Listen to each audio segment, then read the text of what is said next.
When we talk about truth and untruth, generally we are thinking of truth as a verbal truth that we speak. Oh, I spoke the truth, or I spoke a lie. These verbal truths or verbal untruth is a more moral and ethical issue, not an existential issue, a social thing. And many times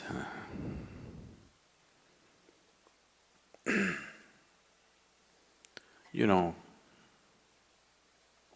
there's a lot of terrorist attacks going around in the world. You just had one, we've had plenty back home.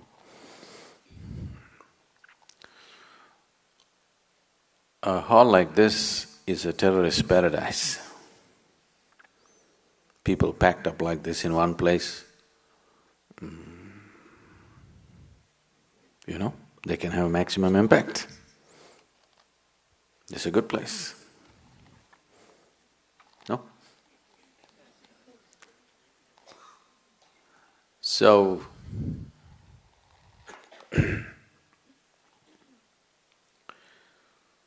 when I was coming just now, I met a terrorist. Because everything is quiet here, he didn't know whether the people inside or not. He's trapped up.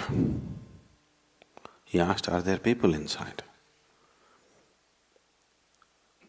Do you want me to tell him the truth or untruth? Huh? You want me to speak the truth or untruth? What kind of people are you? So,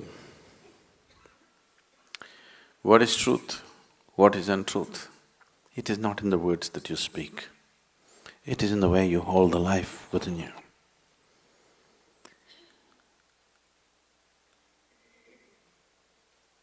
The nature of existence is such that it's all inclusive, You know the 10 horrible people in this class who don't believe in God.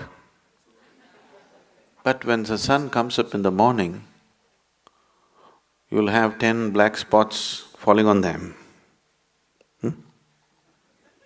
Believers have such hopes. No, when sun comes up in the morning, it lights up everybody, isn't it? What nonsense you believe in or what nonsense you disbelieve in, it doesn't matter, it just lights up everybody. Whoever opens his eyes, for him there is light to see.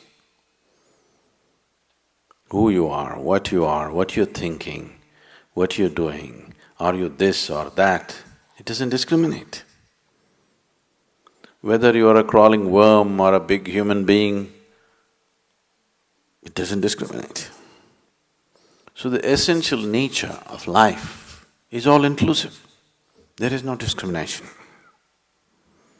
This is the truth. If you sit here like that, absolutely all-inclusive, you are in touch with truth. If you have become a prejudiced exclusiveness, this is the untruth. It is not in the words that you speak, it is in the way you are. Truth is not something that you can say or not say.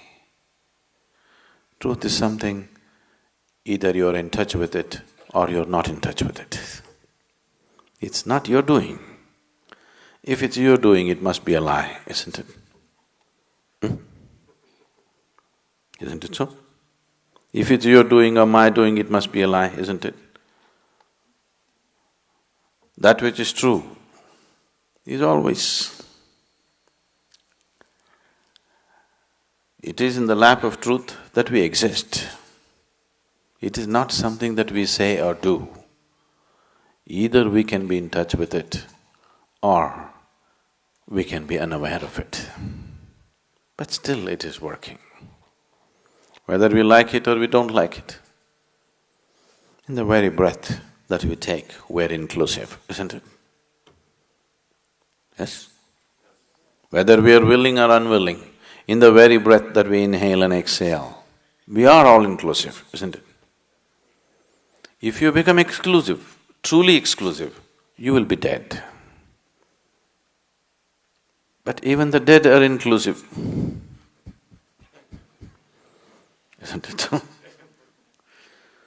The dead will so easily merge with the planet. They are also very inclusive. The alive are supposed to be consciously inclusive. Dead are dead, so they're unconscious and they're inclusive.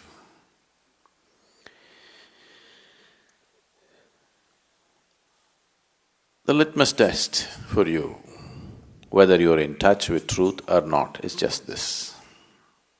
If there is any kind of suffering in you right now, you're not in touch with truth.